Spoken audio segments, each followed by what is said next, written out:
જાડેજા દ્વારા સંકલન સમિતિ પર કરાયેલા આક્ષેપ મામલે રમજુભાઈનું નિવેદન આવ્યું છે। કહ્યું છે સમાજમાં અપીલ કરી છે કે વાણી વિલાસ પર ધ્યાન આપવું, અનુશાસનમાં રહેવું।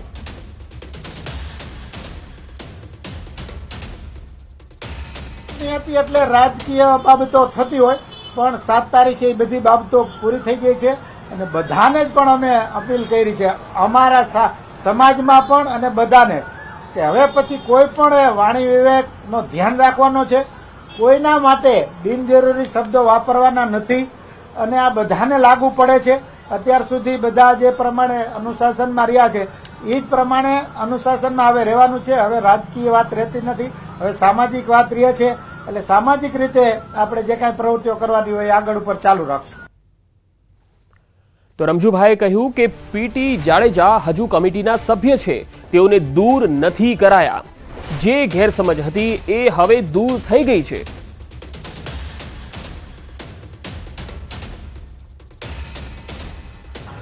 સામે પક્ષે કોઈને કોઈ રીતે એને નબળા પાડવાનું આ તે એવા પ્રયત્નો થતા હોય છે અને એના ભાગરૂપે કાંઈક ને કાંઈક થતું હોય છે। એમાં જે કાંઈ પીટી જાડેજા સાહેબ એ વાત કરી, સંજોગો વસાત કાંઈ જે કાંઈ એમના પોતાના ટેન્શનમાં હોય અથવા તો બિનજરૂરી વ્યક્તિઓ દ્વારા એમને જે કાંઈ પરેશાન કરવામાં આવતા હોય ફોન કરીને હાથે એના એક ચિંતામાં એ કે જે કાંઈ બોલ્યા પણ એ પ્રશ્ન આંતરિક પ્રશ્ન સંસ્થાનો હતો અને આંતરિક પ્રશ્ન 2 દિવસ પહેલા જ પૂર્ણ થઈ ગયો છે, એમની યારે વાતચીત પણ થઈ ગઈ।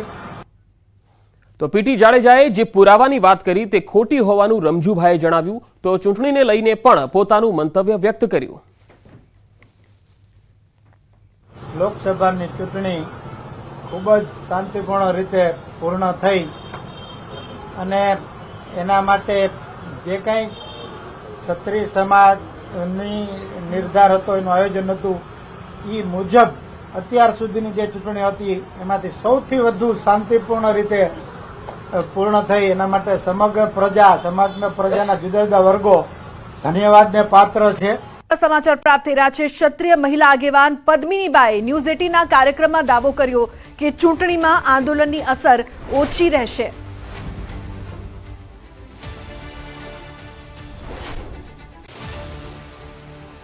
તો મહત્વનું છે કે જે દાવો કરવામાં આવ્યો છે ક્ષત્રિય સમાજના આંદોલન અંગે મોટા સમાચાર પ્રાપ્ત થઈ રહ્યા છે। પદ્મિની બાવાડ દ્વારા કહેવામાં આવ્યું છે કે આંદોલનની જે અસર છે તે ચૂંટણી પર ઓછી જોવા મળશે।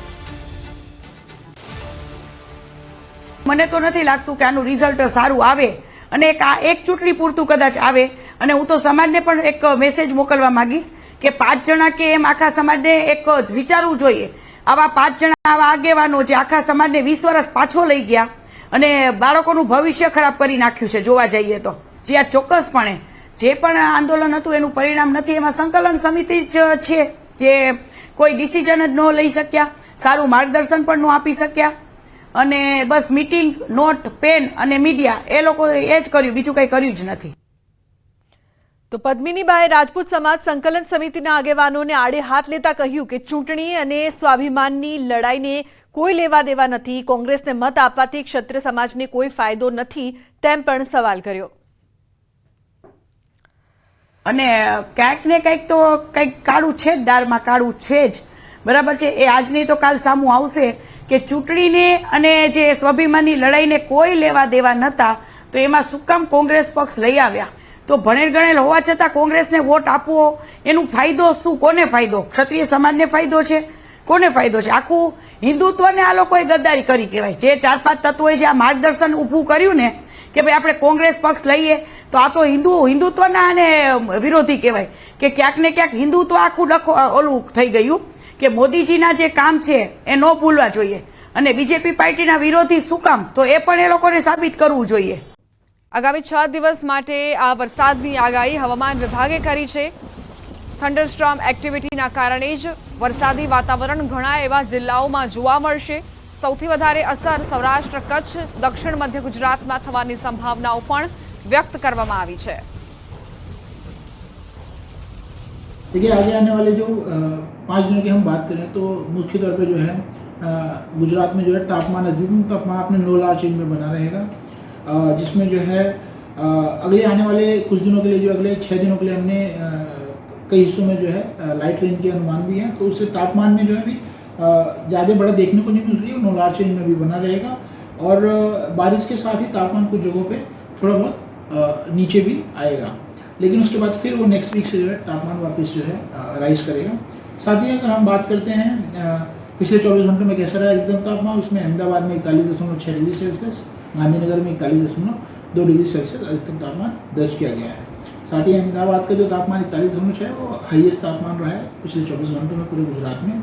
साथ ही अगर हम बात करते हैं कैसा रहेगा बारिश को लेकर मौसम अगले 5 दिनों, तो अगले 5 दिनों के लिए जो है हमने जो है गुजरात के दोनों ही हिस्सों में जो है लाइट रेन का फोरकास्ट दिया है, जिसमें अगर हम बात करते हैं मुख्य तौर पे जो है गुजरात रीजन के लिए, सो डे 1 के लिए जो है साउथ गुजरात के जो है सभी डिस्ट्रिक्ट्स में जो है लाइट रेन की प्रोबेबिलिटी देखने को मिल रही है अगले 24 घंटों के लिए। साथ ही साथ अगर नॉर्थ गुजरात की बात करें तो उसमें मुख्य तौर पे जो है बनासकांठा, साबरकांठा, अरावली, खेड़ा तथा पंचमहल, दाहोद, महिसागर शामिल है, जिसमें लाइट रेन देखा जा सकता है। सौराष्ट्र कच्छ की अगर हम बात करें तो उसमें अमरेली, भावनगर, दीव तथा गिर सोमनाथ जो है डिस्ट्रिक्ट शामिल है, जहाँ पे लाइट रेन जो की प्रोबेबिलिटी जो है देखने को मिल रही है अगले 24 घंटों में।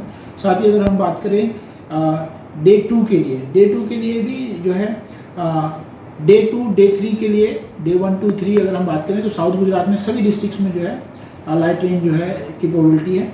साथ ही साथ डे 2 एंड 3 में जो है कुछ जगहों पे जो है लाइट टू मॉडरेट रेन जो है साउथ गुजरात के कुछ हिस्सों में जो है देखने को मिल सकता है। साथ ही हम बात करें नॉर्थ गुजरात के डिस्ट्रिक्ट्स में, उसमें जो है डे 2, 3 में जो है भी जो है नॉर्थ गुजरात के जो है सारे डिस्ट्रिक्ट्स में जो है लाइट रेन की प्रोबेबिलिटी है।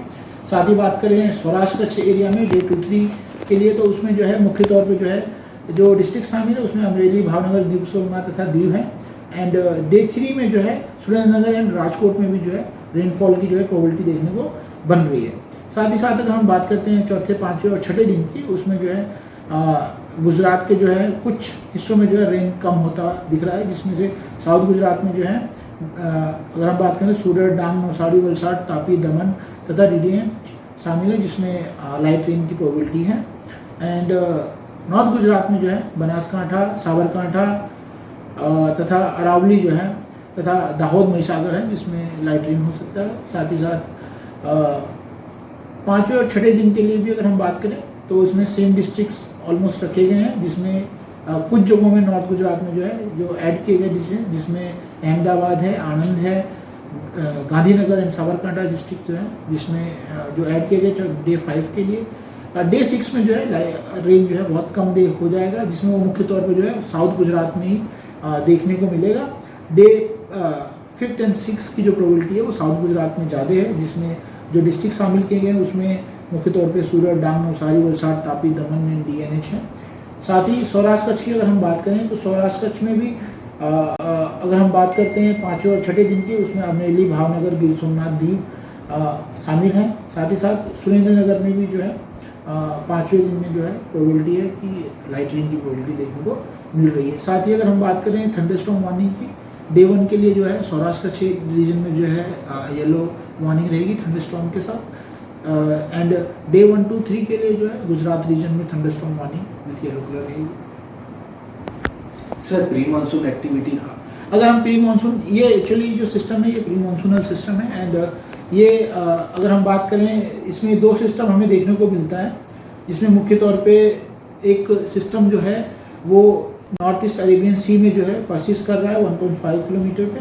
एंड एक सिस्टम और है जो साउथ राजस्थान में जो परसिस्ट कर रहा है 0.9 किलोमीटर पे, जिसकी वजह से जो है ये इंटरेक्शंस एंड ये रेनफॉल हमें जो प्री मानसूनल देखने को मिल सकता है आगे आने वाले 5 से 6 दिनों के अंदर गुजरात के कुछ हिस्सों में। तीखी नहीं परंतु मीठी है, नवाई लागे ने।